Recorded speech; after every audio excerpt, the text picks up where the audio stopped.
Let's talk about sertraline's side effects. Now, you're probably aware sertraline also goes by the brand name Zoloft. Now, before we get into the side effects, let's talk real quick about what it's actually doing in your body. It will help you understand why some of these side effects occur. So, sertraline is an SSRI, which is Selective Serotonin Reuptake Inhibitor. Fancy way of saying the end result is we're going to see serotonin go up in your body. Now, it's referred to as the happy hormone, but it's not as simple as that. There can be obviously some downsides to increasing those serotonin levels. And one of the things we see, 95% of your serotonin in your body is in your gut and comes from your gut. So we're going to see some of these stomach side effects from sertraline.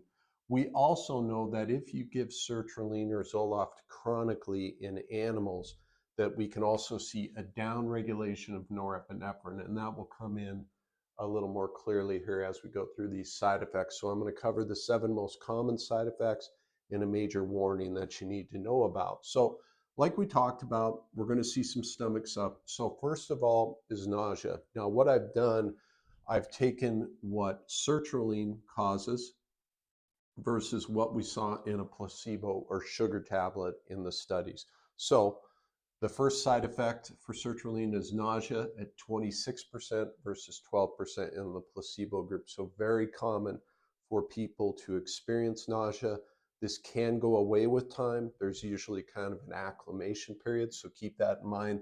The second side effect of sertraline is diarrhea. Again, stomach-related side effect, 18% versus 9%. Remember, one of the things that sertraline does is it's going to have a lot to do with your gut motility, pain receptors in the gut, those sorts of things. Third side effect we're going to see most commonly is insomnia. Sometimes it can help when you take the sertraline, but we're looking at about 16% versus 9%. Fourth side effect is dry mouth, 16% versus 9%. Again, people don't think of the mouth as part of the GI tract, but it's really the start. So again, another GI side effect. The fifth most common side effect is just generally a feeling of tiredness. We're looking at roughly 13% of folks versus 6%. The tiredness is another one that sometimes it can go away. Sometimes we have to drop the dose down. It's very patient dependent on how they respond. The sixth most common side effect is dizziness at 12% versus 7%.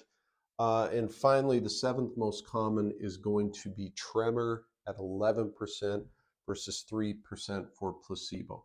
So again, pretty much dominated by a lot of stomach side effects and also anything from insomnia to fatigue, some of these central nervous system side effects. Now, a major warning, chances are your doctor is well aware of this, but something you want to talk to them about and consider is it has been shown versus placebo that all these antidepressants can actually increase suicidal thinking and behavior in anywhere from kids to young adults. And we generally consider that around 24 years of age. Once we get past that point, the studies are much more promising. But in that age group, definitely something you want to talk to your doctor about.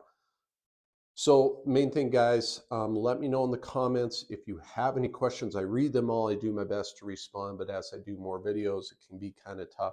Let me know your experience. If you've taken Zoloft, did you experience side effects? Was there anything you did that helped it? Make sure to subscribe and go to the link in the description.